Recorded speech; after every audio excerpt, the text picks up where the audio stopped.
Regardez-moi un petit peu la transition, mesdames et messieurs, c'est splendide. Notre Lionel s'éclate derrière la régie. Merci Lionel. Merci à Bruno d'être là. Je Bonsoir, suis bien content de te retrouver. On va moi encore aussi. pouvoir rigoler ce soir.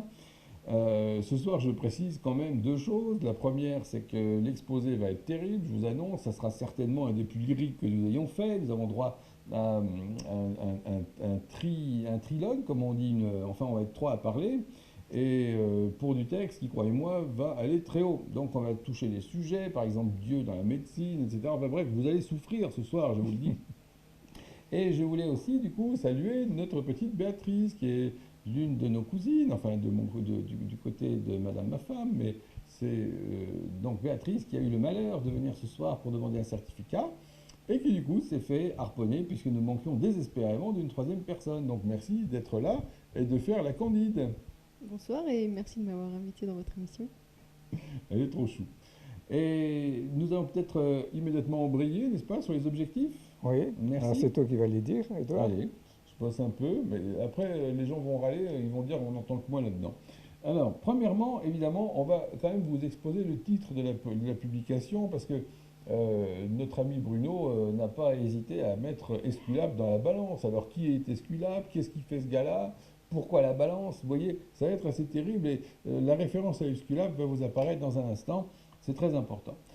Et on va vous présenter évidemment de quoi on va parler. Ça sera la suite, après avoir défini le titre, bien sûr. Et puis, c'est toujours le point fort de notre intellectuel, Bruno, ici, c'est que il va nous présenter une analyse approfondie de l'évolution des idées que Hahnemann va nous présenter, puisque ce soir, on va discuter finalement d'un texte qui est très fondateur, qui va marquer là encore la cassure avec la médecine classique. Et ça sera très important de voir la gestation et l'évolution des idées de Hahnemann. Et enfin, La mise au point, la mise pratique, la mise en pratique de tout ce qu'on va voir exposé à travers les faits, parce que vous savez que beaucoup sont capables de vous dire de faire des choses, mais quand vous regardez ce qu'ils font, il y a souvent un monde. Et vous verrez qu'Hahnemann a cette honnêteté de mettre en pratique les idées qu'il a voulu mettre au point en médecine. donc, en définissant la publication, c'est une publication qui date de 1805. J'ai utilisé des écrits mineurs de Hahnemann qu'on citera puisqu'il y en a certains qu'on a déjà vus. J'ai utilisé également les écrits majeurs avec l'organon et les maladies chroniques. Et j'ai utilisé une partie des journaux de malades de Hahnemann à Paris. Alors on va voir qui était Esculape. Esculape, c'était le dieu de la médecine. On l'appelait Asclépios chez les Grecs. Et on disait que c'était le dieu le plus aimé des hommes. Il a eu deux filles, il a eu plusieurs enfants, mais deux filles. Une qui s'appelait Hygie, qui est à l'origine de l'hygiène, donc qui s'occupait des principes hygiéniques en général.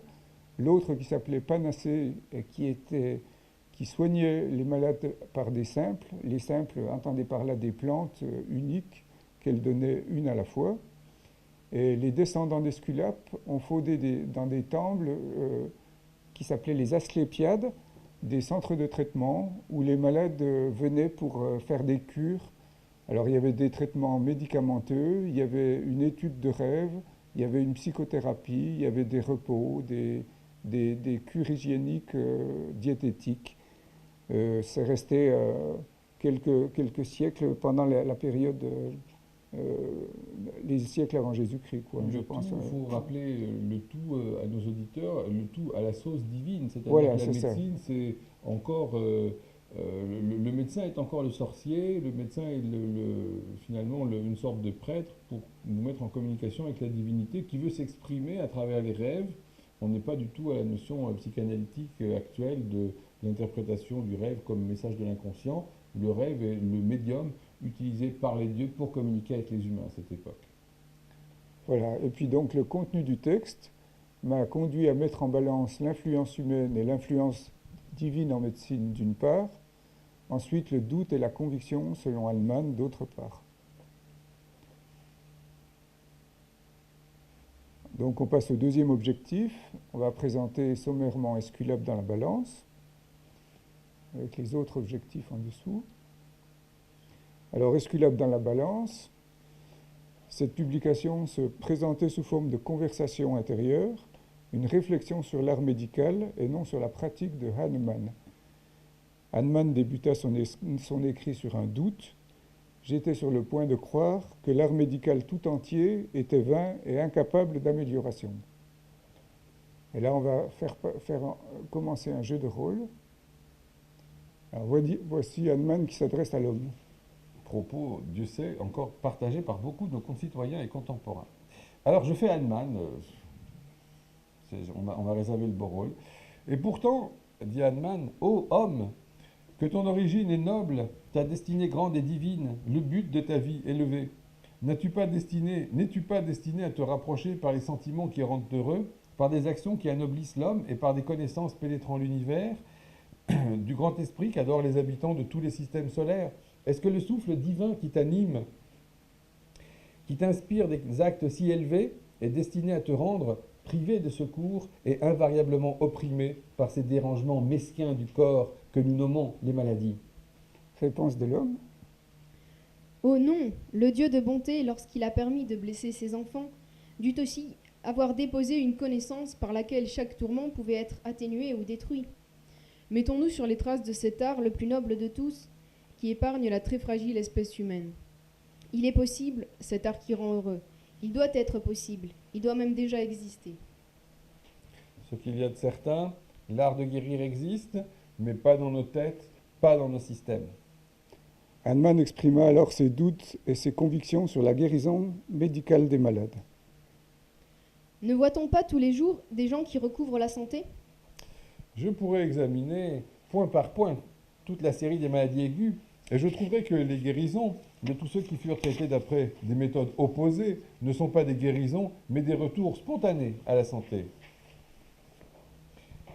Tant que tu ne pourras pas dire, par exemple, dans une épidémie régnante, rapidement, générale de dysenterie, repère parmi les malades ceux que toi et beaucoup d'hommes d'expérience considèrent comme les plus graves, je les guéris vite, je les guéris sans suite fâcheuse, tant que tu ne pourras pas le dire et le réaliser, tu ne dois pas te vanter de pouvoir guérir la dysenterie.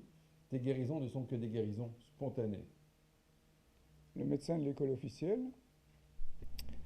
Les maladies chroniques sont des maladies notoirement incurables. Comme si le créateur de ces souffrants n'avait pas aussi créé des remèdes propres à leur porter secours, et n'était pas pour eux également la source d'une bonté illimitée, à l'égard de laquelle l'amour maternel le plus tendre n'apparaît que comme une ombre à côté de l'éclat du soleil de midi. Le médecin de l'école officielle. Les milliers de défauts de nos institutions civiques, le mode de vie factice, compliqué, si éloigné de la nature, la luxure d'aspect caméléon avec ses énervements et ses dérangements de notre constitution corporelle naturelle sont coupables de l'incurabilité de ces maux. Crois-tu que le protecteur du genre humain, le souverainement sage, n'a pas conçu les complications de nos constitutions civiques et de notre mode de vie factice dans le plan qu'il a tracé pour répandre le bonheur et éloigner la misère et la souffrance?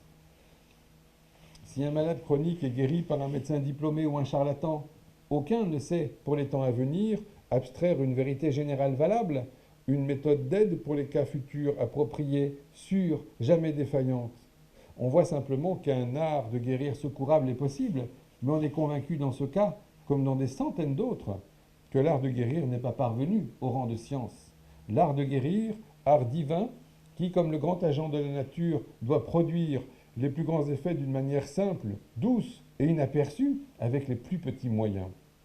Plus je déchiffre les guérisons ordinaires, plus je suis convaincu qu'elles ne sont pas des transformations directes de la maladie présente en santé, mais des révolutions, des perturbations du cours des choses par des remèdes qui, bien que n'étant pas vraiment convenables, avaient cependant assez de force pour donner aux choses une autre forme.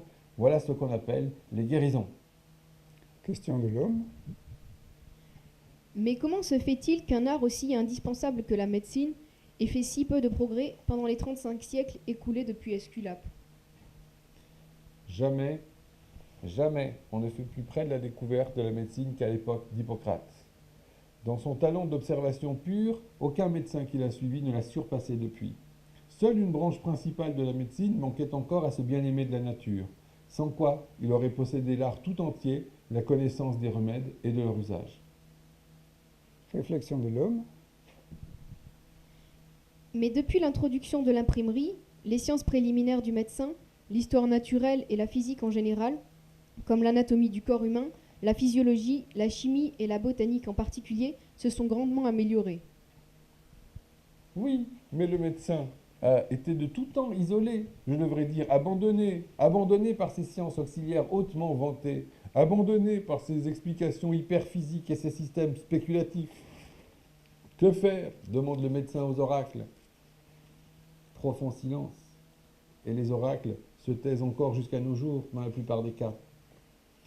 L'origine première de presque toutes les autorités médicales, en ce qui concerne l'action des substances simples, repose finalement soit sur leur emploi tumultueux en mélange avec d'autres drogues, soit sur la pratique domestique ou tel profane essaya par hasard tel ou tel remède dans telle ou telle maladie et le trouva secourable. Alors Hahnemann termina son écrit par la citation suivante. « Celui qui, après de tels précédents, espère que l'art de guérir fera par cette voie un seul pas vers son perfectionnement, à celui-là, la nature a refusé toute faculté de distinguer la vraisemblance et l'impossibilité. » On y reviendra. Je tiens à remercier les acteurs pour leur rôle respectif. On va passer alors à reprendre ces concepts en le transposant dans les différents traitements. Donc, Édouard, tu continues ton rôle de citation de Hahnemann. Bien volontiers. Pour le traitement des maladies aiguës. Les guérisons de tous ceux qui furent traités d'après des méthodes opposées ne sont pas des guérisons, mais des retours spontanés à la santé. Et ça, on va pouvoir le développer aisément. Pour le traitement des maladies chroniques. Alors peut-être que je peux faire le développement ici avant de passer à la suivante, comme ça ce sera plus simple. Comme tu veux. Ce que Hahnemann est en train de nous dire ici, c'est que dans l'histoire de toute la médecine depuis la nuit des temps, on a essayé de calmer les gens en leur faisant prendre un médicament qui calme les symptômes. C'est ce qu'on appelle l'opposé. Vous aviez de la fièvre, il est évident qu'il fallait vous refroidir. Vous aviez de la diarrhée, il est évident qu'il fallait vous constiper. Vous vomissez, pas de problème, on vous empêchait de vomir. Et en réalité, tout ce dont on se rend compte, c'est un petit peu ce qui se passe d'ailleurs dans la grippe. Tout ce qu'on va faire, c'est de calfeutrer les symptômes et faire en sorte que, ma foi, le cycle passe du problème aigu. Et vous voyez que finalement, pas grand-chose n'est changé. Alors, il faut rendre à la médecine, il faut rendre à César ce qui lui appartient. Dans la médecine classique, les progrès de l'infectiologie ont pu, grâce ici à l'influence de toute l'industrie chimique qui s'est mise dans cette brèche, on a pu mettre au point des produits chimiques pour altérer, empêcher de vivre les germes qui sont supposés nous rendre malades. Par exemple, les antibiotiques, l'antibiothérapie a permis de sauver la vie de gens, notamment dans la tuberculose et dans d'autres pathologies aiguës qui sont très bien soignées, je vous le répète, par l'homéopathie, mais au moins, en attendant d'avoir assez d'homéopathes, l'avantage ici du chimique a été de pouvoir traiter tout le monde. Cependant, on en revient à ce que Hahnemann dit ici, c'est qu'en aucun cas, on a guéri le problème aigu et on a masqué le phénomène aigu et au détriment du coup de l'état chronique du malade qui s'altère sans cesse davantage avec l'action de ces produits chimiques. Ce qui fait qu'aujourd'hui, on ne peut plus masquer la réalité de l'échec de la médecine qui est basée sur la chimie, puisque avec une, puis deux, puis trois, puis quatre générations maintenant, on arrive à une situation où on ne peut plus masquer la réalité, à savoir que le niveau de santé de l'ensemble du genre humain s'est complètement dégradé à cause de ça. Donc en somme, on en revient à ce que dit Hahnemann, il n'y a jamais eu de guérison par les traitements des opposés. Ça ne peut pas se faire et ça ne se fera jamais. Merci. Donc on va passer au traitement des maladies chroniques. Plus je déchiffre les guérisons ordinaires, plus je suis convaincu qu'elles sont des révolutions, des perturbations du cours des choses par des remèdes qui avaient cependant assez de force pour donner aux choses une autre forme. Ça, c'est quelque chose qu'il nous faut, je pense, commenter pour que les gens comprennent un petit peu ce qu'Hahnemann veut dire ici. C'est que l'homéopathie permet d'aller très loin dans la réflexion sur le phénomène de la maladie et de la guérison. Et là, je suis très content que Béatrice soit là. Je vais arrêter de déconner 5 minutes quand même, pour qu'elle puisse faire la candide et nous poser des questions sur des notions importantes de ce soir. C'est-à-dire que, finalement, les guérisons ordinaires, la guérison, c'est la restauration dans l'état de santé. Aujourd'hui encore, la plupart des médecins sont convaincus qu'on est malade parce que vous avez du cholestérol, parce que vous avez un germe, parce que vous avez telle chose qui vient vous rendre malade et qu'il faut extirper de votre corps. Au niveau le plus sommaire, vous avez même des gens qui vont se faire enfiler un tuyau dans le derrière pour se faire nettoyer le côlon. Ils se sentent drôlement plus propres à la sortie et, paraît-il, ça va les soigner de quelque chose. Là encore, Hahnemann nous a montré que la guérison ne passe que par l'intermédiaire d'agents médicamenteux. Et ces agents médicamenteux sont eux-mêmes susceptibles de produire une révolution réellement dans la physiologie du malade, de littéralement le secouer pour l'amener à vraiment sortir de cet état pathologique qui est défini par les symptômes de la maladie. Le médicament, en somme, n'est lui-même rien d'autre qu'une forme de maladie artificielle qu'on va donner au patient pour le pousser vers le chemin de la guérison. Donc là encore, il y a une notion ensuite très importante de force du médicament que Hahnemann évoque ici. C'est quelque chose qui est encore un petit peu à l'état gestationnaire ici dans son esprit. C'est que plus tard qu'il va comprendre que la dynamisation est un facteur très important pour traiter, et il faut que la puissance, si on peut parler en termes physiques, le vecteur qui est représentable du remède, que ce vecteur est une force supérieure à celle de la maladie pour déloger la maladie. Et on va arriver ici dans des discussions qui peuvent nous prendre toute la soirée, mais retenez que déjà là, il a commencé à comprendre ce qui allait servir de base à la révolution médicale qui va nous apporter. Alors on passe aux convictions d'Hahnemann. Dans son talent d'observation pure, aucun médecin qui a suivi Hippocrate ne l'a surpassé depuis. Vas-y, ouais, c'est toujours à toi. Ok. Dans son talent d'observation pure, aucun médecin qui a suivi Hippocrate ne l'a surpassé depuis. Un art de guérir secourable est possible, mais on est convaincu que l'art de guérir n'est pas parvenu au rang de science. Alors je crois que là, mon cher Bruno, ça va être encore la porte ouverte à des tonnes de commentaires qui font déjà sourire notre petite Béa. C'est le moment peut-être d'intervenir si tu veux dire un mot. Ça, on ne peut pas encore de mots à dire. Bon. Eh bien, talent d'observation pure est quelque chose qui doit être souligné. Parce que tout le temps, les gens ont voulu faire des théories pour montrer qu'ils ont compris des choses. Si vous allez sur le forum de Planète Homéo, vous allez voir tout à l'heure, on a un article sur le ventre, mon second cerveau. Qu'est-ce que j'ai à foutre de votre second cerveau placé dans le bide? Comme je l'ai fait remarquer avec une certaine narquoiserie, c'est vrai, à ce moment-là, pour les hommes, nous possédons, nous, un troisième cerveau qui est passé encore inaperçu. Mais les femmes s'en plaignent, mais ce troisième cerveau chez l'homme est situé sous la ceinture. Je ne sais pas si tu as remarqué, Bruno. Et ces conceptions sont justement dramatiques. On préfère les tourner en dérision. Mais le problème, c'est que les gens ont toujours voulu, à partir de là, quitter la stricte observation pure pour commencer à faire des théories, des interprétations toujours plus extravagantes et improuvables.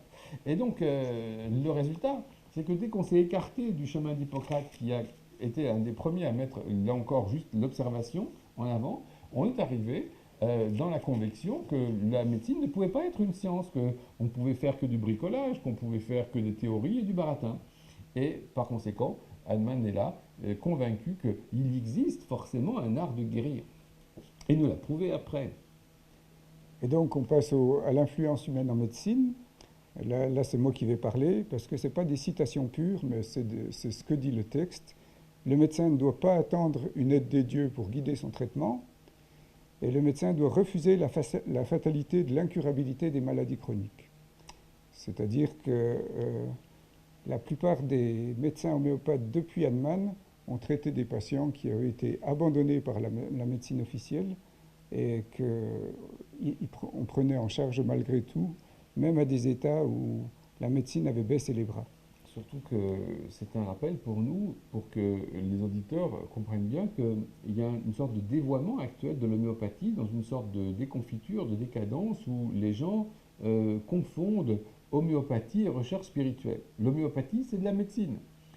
Je ne ferai pas la réponse de Laplace à Napoléon, qui demandait où est Dieu dans tout ça? Il n'est pas dans mes équations. Mais, pour vous dire qu'en médecine, là encore, on n'a pas à mélanger la spiritualité, la religion et la médecine. La médecine, c'est de guérir les malades. C'est tout ce qui nous intéresse. Là encore, sans la moindre interprétation, ce que nous voulons, c'est des résultats. Hahnemann le souligne, on doit refuser la fatalité des maladies chroniques parce que seule l'homéopathie est capable de guérir les maladies chroniques. Et on parle bien de guérison, c'est-à-dire de guérison, de restauration à l'état antérieur et permanent. Et là encore, l'aide de Dieu dans les traitements, évidemment, ça fait aussi référence à quelque chose qui existe toujours aux États-Unis. Vous voyez des bandes de gens complètement allumés je pense au Christian Science, la science chrétienne, où si vous êtes malade, c'est que vous n'êtes pas en adéquation avec Dieu. Et par conséquent, il faut prier, vous purifier, toutes sortes de délires pour pouvoir être guéri, parce que c'est votre faute si vous êtes malade. C'est Dieu qui l'a voulu. Donc là encore, vous voyez à quel point Hahnemann se coupe radicalement de toutes les, d'une part, déformations, je dirais, pseudo-scientifiques, parce que vous ne pourrez jamais expliquer le fonctionnement interne de l'homme, et encore moins, évidemment, faire appel à la divinité au sens large du terme pour vous guérir. Vous avez les moyens, dans l'homme, de trouver la recherche de la vérité. Alors, l'influence divine en médecine, là tu vas reprendre les citations. Merci. L'art de guérir, art divin, qui, comme le plus grand agent de la nature, doit produire les plus grands effets d'une manière simple, douce et inaperçue, avec les plus petits moyens. C'est une phrase qui fait référence à Goethe, qui a, je ne vais pas oser vous sortir la phrase en allemand, mais il dit en d'autres termes, Goethe, qu'il y a énormément de puissance dans la toute petitesse. Et ce que Hahnemann nous résume ici, c'est l'idéal de la thérapeutique. C'est vrai, et nous, homéopathes, on est quand même très fiers de le dire, c'est un art divin.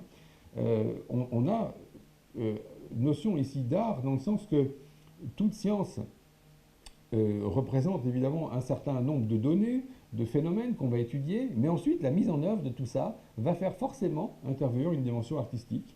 Vous avez des gens qui sont plus doués, moins doués, il y a des gens qui pourront avoir beaucoup plus de facilité de relation avec tel type de personnes et pas avec d'autres, et c'est toute la difficulté de l'art médical. Et c'est vrai que c'est un art divin dans le sens que c'est tellement merveilleux quand on a le médicament et qu'on assiste à la guérison du patient, c'est, je dois le dire, c'est de l'ordre de la drogue. Je crois que tu ne pourras pas me contrarier là-dessus. Et ici, c'est de produire les plus grands effets et qui s'opposent à l'autre bout de la phrase avec les plus petits moyens. Et là encore, Hahnemann récupère ici le cito tuto eiucunde de Selz, qui veut dire qu'on va traiter de la manière la plus simple possible, la plus douce possible et inaperçue. Et ça reste éternellement vrai parce que bien des fois, les patients vont vous revenir en disant « votre dose ne m'a rien fait ». Et puis vous allez prendre ça, « ah ben vous l'avez plus ». Ah ben non, c'est vrai, je ne l'ai plus. Et votre migraine? Ah ben je ne l'ai plus. Et votre mal au dos? Ah ben je ne l'ai plus. Et vos hémorragies pendant les règles? Ah ben oui, je ne l'ai plus. Mais alors, pourquoi vous dites que ça n'a rien fait? Ah mais parce que j'ai toujours mal à l'épaule. Ça c'est clair. Alors, en conclusion, sur Esculape, tu reprends la parole à nouveau. Merci. Celui qui, après de tels précédents, espère que l'art de guérir fera par cette voie un seul pas vers son perfectionnement, à celui-là, la nature a refusé toute faculté de distinguer la vraisemblance de l'impossibilité.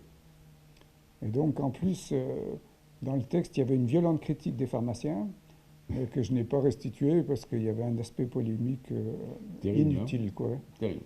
Mais vous voyez que par cette phrase, il a signé sa séparation de la médecine officielle. C'est vrai. On a là l'acte de divorce qui fait que la médecine s'est cassée en deux à ce jour-là. C'est-à-dire que sont restés ceux qui ont continué dans la branche des opposés, en étant persuadés qu'ils allaient soit, pour les uns, comprendre le corps et son fonctionnement, et pour d'autres, agir par l'intermédiaire de Dieu. En tout cas, Hahnemann s'est séparé ici. Il a dit non, il y a des lois et on doit les déduire simplement de l'observation. À ce jour, la médecine classique refuse encore d'entendre qu'il y ait des lois de guérison, bien sûr. Donc on va passer au troisième objectif, en analysant l'évolution des idées présentées dans une partie des publications d'Hahnemann, et dans certains... en parlant du doute, de la conviction, de l'influence humaine et de l'influence divine. Excusez mes bégaiements. Influence divine, alors. Voilà une citation des maladies chroniques. Merci. Le paragraphe 17 de l'organon, Dieu, alors ça c'est l'organon de cette époque-là, hein. Dieu ne pouvait manifester sa sagesse et sa bonté dans la guérison des maladies qu'en faisant ouvertement voir aux médecins ce qu'il a besoin d'enlever à ces maladies pour les anéantir et pour rétablir la santé. Donc c'est la 6e édition, celle-là. Influence humaine en médecine. Voici un extrait de la préface des 2e et 3e éditions de l'organon. Extrait de la préface. La médecine ne doit point s'éloigner d'un seul pas de la sphère des expériences et des observations pures si elle veut éviter de tomber dans le néant et dans la charlatanerie. Ce qui est aujourd'hui le cas, malheureusement, de l'homéopathie, telle que vous la trouverez pratiquée dans la plupart des cas, parce qu'elle est tombée dans la charlatanerie, parce que les gens exercent quelque chose qui n'est pas de l'homéopathie, en vous donnant 36 remèdes à la fois, et en cherchant à prescrire des remèdes d'après des notions parfaitement fumeuses, parfaitement insoutenables de théories diverses et variées. C'est pour ça que nous faisons ces émissions ce soir, pour vous expliquer tout ça. Alors voilà un extrait de la préface des 5e et 6e éditions de l'Organon, en gras dans le texte. Alors, je suis là. La vraie médecine est un métier pensif qui appartient à l'esprit humain supérieur, à la réflexion libre et à la raison décisive. On pourrait, sur cette seule phrase, je crois, faire un sujet de philo pour les terminales, mais c'est tellement important que tous les mots y sont. C'est que ça fait appel à tout ce qu'il peut y avoir de plus supérieur de construction par l'esprit humain, et une réflexion qui soit libre et dégagée de tout préjugé, et ça c'est un exercice à avoir, et notamment à la raison décisive, c'est-à-dire que dans la démarche, on doit s'efforcer devant chaque cas d'isoler ce qui ne peut pas être omis, c'est-à-dire de synthétiser le cas pour dire qu'est-ce que là j'ai devant moi de totalement caractéristique qui fait que ce monsieur ou cette femme a quelque chose que le voisin n'a pas. Et donc dans cette raison décisive, la difficulté, c'est d'arriver à abandonner des choses qui ne sont que des bruits parasites pour ne sélectionner que ce qui nous semble super incontournable dans chaque cas. Et tout ça est résumé brillamment, là encore, dans cette phrase d'un man qui est juste en train de découvrir l'homéopathie. Il n'en est que... Non. c'est 5e bien et plus tard. 5e et 6e édition. Donc 5e édition. Les premières citations, les 3 premières éditions. Comme je ne suis pas habitué à Ouais. cette traduction, je ne l'ai pas reconnu. C'est dans quel paragraphe celui-là? Non, c'est la préface. Ah, voilà, C'est pas dans les C'est pas paragraphes. dans les paragraphes. Conviction d'Hahnemann. Si je peux Alors, Nous avons une oui, question. allez-y. C'est parti. C'est pas une question, mais je voudrais juste dire que, enfin, en tant que profane, en tant que patient, C'est ton rôle de Candide. je trouve que ça fait c'est un petit peu. On a l'impression qu'en fait, Rapproche ton micro. Là.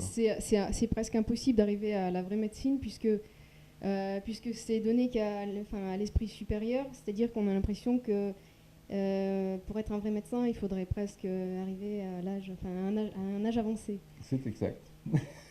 Mais, C'est exact. Et alors attention, on n'a pas dit qu'il fallait être un esprit supérieur, on a dit que ça fait appel aux fonctions supérieures cérébrales. ça suppose quand même une discipline et une pratique prolongée. Ça, c'est clair que ce n'est pas quelque chose qui tombe sous le sens, mais bon, c'est quelque chose qui est possible. Ça ne semble pas hors de portée des gens habituels. C'est quelque chose qui était le sujet du cours de ce matin. On l'a évoqué ce matin en cours, c'était très intéressant. Hahnemann explique que finalement, il n'y a pas de possibilité de se prendre la tête en cherchant à tout prix le médicament absolu qui est parfaitement indiqué au cas. Heureusement, la nature est bien faite. C'est-à-dire que du moment qu'on a un médicament qui a déjà la faculté de couvrir plusieurs des caractéristiques du cas, même s'il n'est pas parfait, il va le faire évoluer en avant. Et on peut, et c'est ce qu'on fait d'ailleurs la plupart du temps finalement, évoluer par zigzag jusqu'à obtenir une guérison. Et c'est qu'en vieillissant, si je peux dire, que le nombre de zigzags va diminuer. Et en vieillissant, tu vas tout de suite voir le médicament qui est approprié. Et c'est pour ça que c'est à la portée de tout le monde, mais ça nécessite de faire fonctionner les fonctions cérébrales supérieures dans le sens que il faut à la fois utiliser le cerveau droit et à la fois utiliser le cerveau gauche. Et c'est ça la difficulté, c'est que nous avons des gens qui sont soit totalement scientifiques, qui ne vont croire que ce qu'ils peuvent voir, palper, mesurer, et qui vont être extrêmement rigoureux, cadrant, tout ce que vous voudrez. Soit vous avez des gens qui sont que artistes, tu les vois fumer devant le pont de Vérone, ils font des dessins, ils regardent passer les belles femmes, tout ce que tu veux. Mais la difficulté dans l'homéopathie, c'est justement de faire la synthèse de ces deux aspects du fonctionnement cérébral. C'est pour ça que ici le texte de Hahnemann est tout à fait troublant, parce qu'on n'avait pas ces notions neurologiques à son époque, et il a été capable de très bien comprendre qu'il fallait faire à la fois montre d'un esprit rigoureux, scientifique, au sens le plus noble du terme, c'est-à-dire qu'on ne fait pas de baratin, on n'est pas capable d'expliquer pourquoi telle cellule va à tel endroit, etc. Personne ne le saura jamais, même s'il y a des progrès en physiologie, ils ne sont que superficiels. Et d'autre part, il faut avoir une interprétation, être capable de ressentir à travers l'hésitation d'une phrase, un mot, le patient va répondre et tu sais que dessous, il y a toute une souffrance qui ne demande qu'à sortir, et c'est tout l'art d'arriver à intégrer ça pour faire jouer la science. Donc c'est comme pour la peinture, tu connais la théorie des couleurs, mais pour faire un beau tableau, il y a du boulot. Ça répond un peu? Oui, ça veut donc dire qu'en fait, on vous demandez aux patients d'être patient. Justement, de la patience et... Alors, d'être patient, ça, on le demande quand on voit qu'un cas ne progresse pas rapidement dans la direction voulue. Ça veut dire qu'un patient n'a pas à être patient quand il souffre pour être soulagé.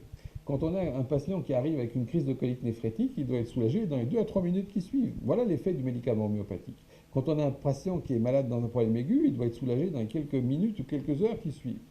Mais dans les cas chroniques où peuvent être entremêlés beaucoup de facteurs différents, avec des traumatismes du passé, des choses récentes, des effets parfois toxiques directement de ce qu'on a absorbé, des fois, à ce moment-là, il faut être patient, c'est toute une recherche. Et c'est pour ça qu'on a créé l'école, pour parler de l'organon et former les gens correctement, parce que l'homéopathie, à force d'être apprise sur des résumés de contractions, eh bien, il n'y a plus d'homéopathie. On est arrivé au stade où ce ne sont plus que de la charlatanerie et beaucoup de baratin, mais pas de résultats.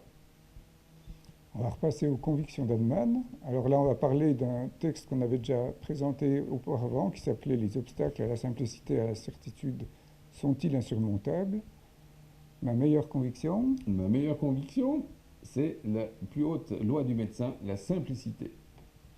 ça c'est dans la 2e à la 6e édition de l'Organon. Le seul et infaillible oracle de l'art de guérir, l'expérience pure. J'ai l'intime conviction, dit Hahnemann, que la seule guérison certaine des maladies des hommes n'est possible que par l'usage des remèdes homéopathiques. Alors, ça mérite quand même d'être développé à l'instant. Je suis étonné que tu n'aies pas bondi. En lisant ça, toi, tu trouves c'est normal, tu es d'accord. Hahnemann dit, il n'y a que l'homéopathie, le reste, ça ne marche pas, et toi, tu es d'accord. Tu oses ne pas critiquer. Quand même, réagis, critique, dis-nous que c'est pas possible. Non? Ça t'apparaît pas? Non, mais expliquez-moi, docteur. Non, c'est fou de moi maintenant.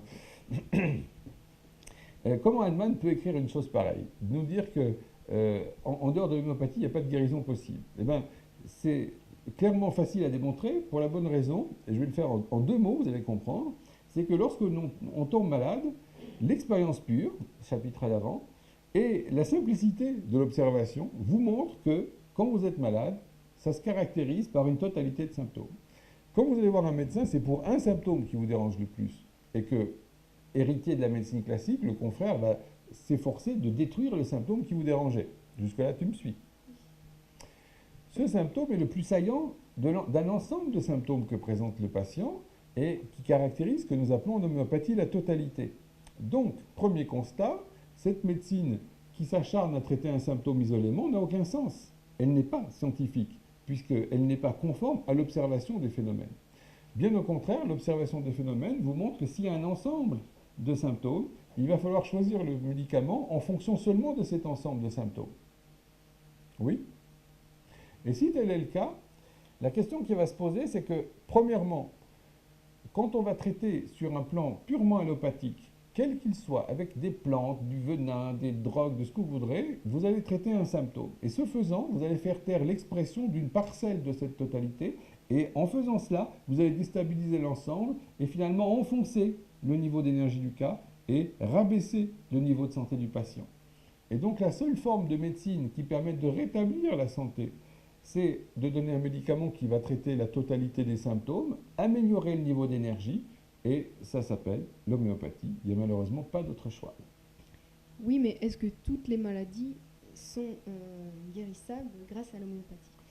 Alors, les seules limites, il y a 2 limites précises de l'homéopathie. La première limite, c'est la compétence du médecin. N'est-ce pas, mon pauvre Bruyon, on est tous là. Nous avons, et heureusement, bien des cas qu'on rate parce que nous ne sommes pas encore assez compétents pour les traiter. Et je vous rassure, au bout de 30 ans, on continue de les rater. Maintenant, la limite théorique est celle, en réalité, où l'organisme n'a plus les moyens de revenir en arrière.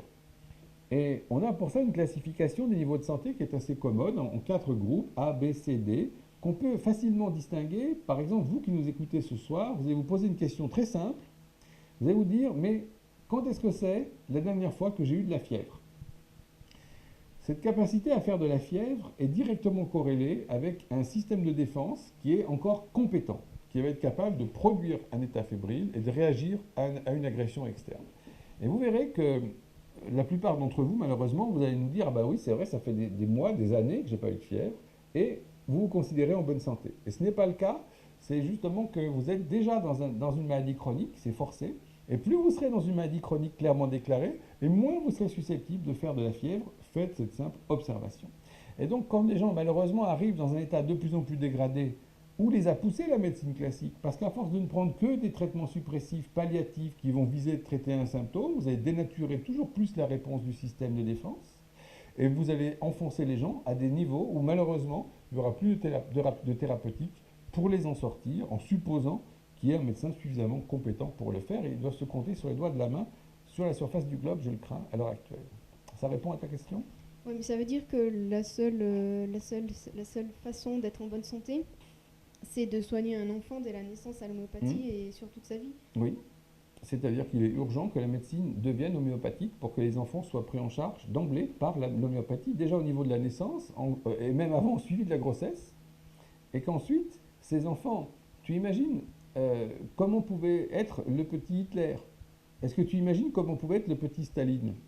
Tu prends le petit Staline et tu vois que c'est un enfant qui est déjà querelleur, bagarreur, violent.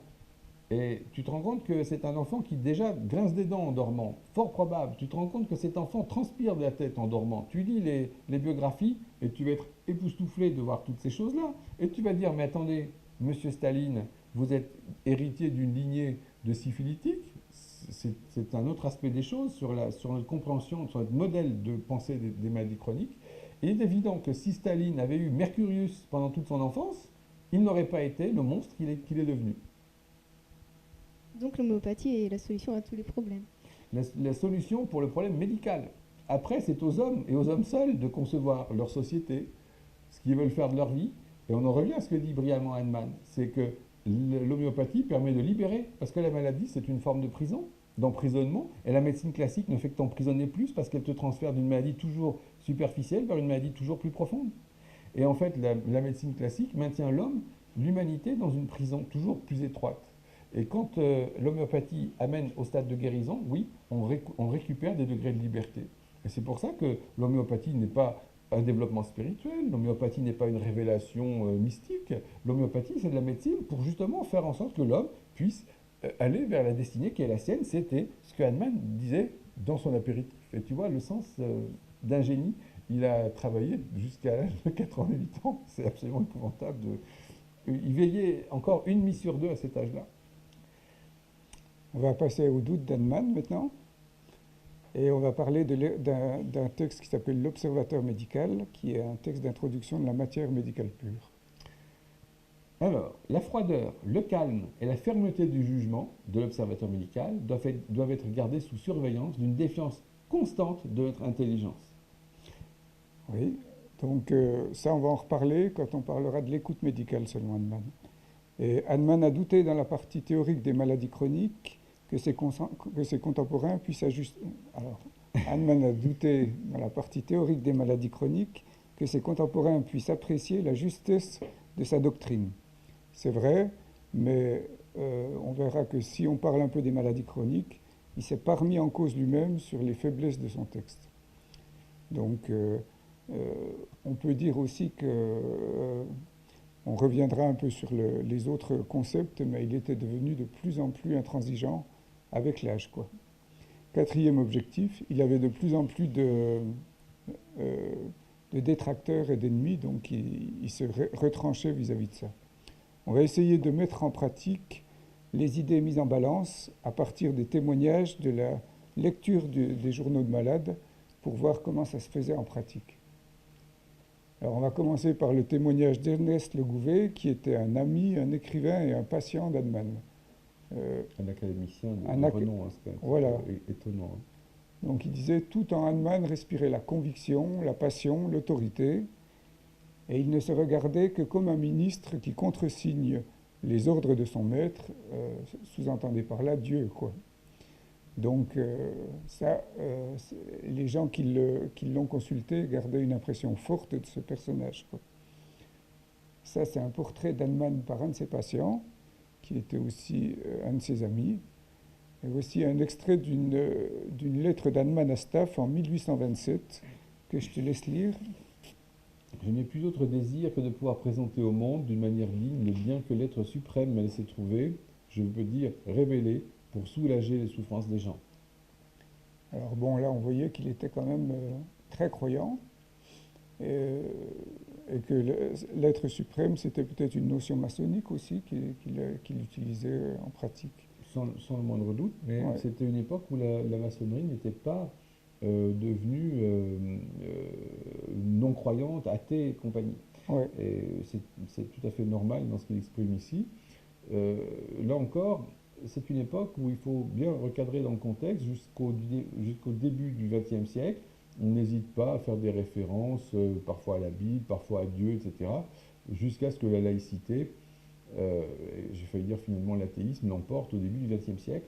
Mais ce que dit Hahnemann, je pense que ça fait quand même référence, à mon avis, à quelque chose qui est vécu par lui. Quand vous étudierez Hahnemann, vous allez vous dire que ce n'est pas possible. Ça veut dire que ce n'est pas possible qu'un type tout seul, sans rien, sans moyens, ait pu découvrir tout ça.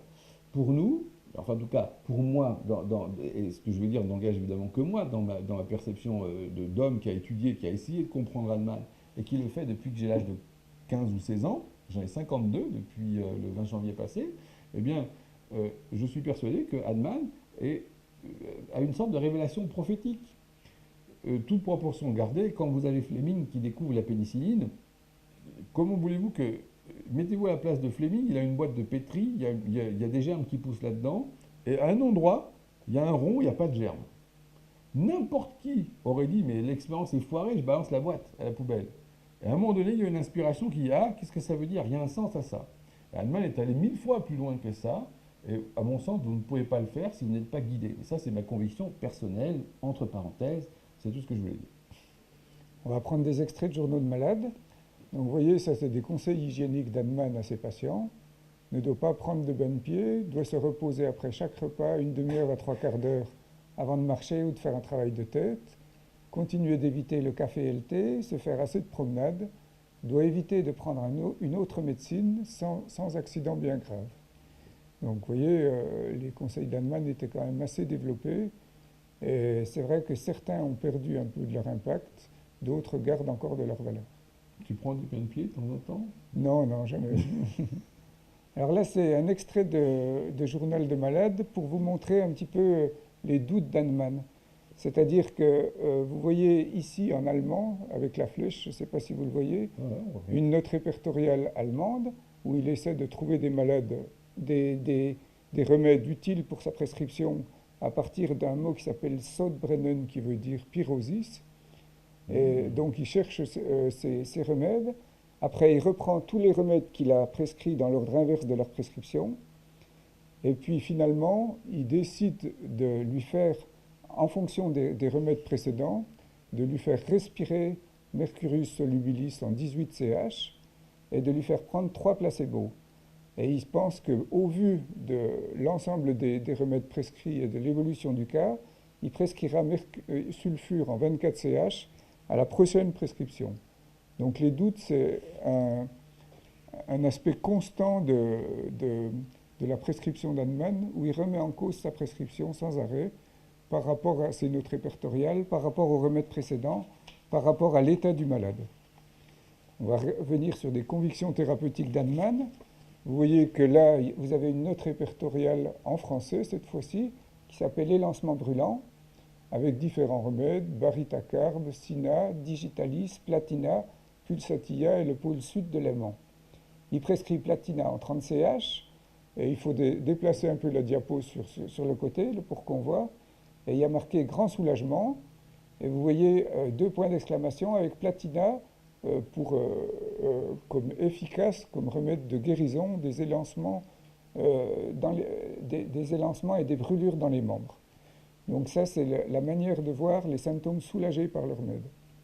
On va regarder ce qu'on appelle un journal de malade, c'est-à-dire que là, vous voyez une observation chez un patient chronique qui a une paraparésie spasmodique. Et donc, au jour le jour, tous les symptômes sont rapportés, la marche, les incontinences d'urine, les mictions, les selles, le fait son état général. Et là, vous avez une prescription de placebo. Là, vous avez des notes répertoriales en allemand avec épilepsie grand mal. Vous avez aussi d'autres notes, épilepsie après manger, avec des symptômes rapportés au jour le jour.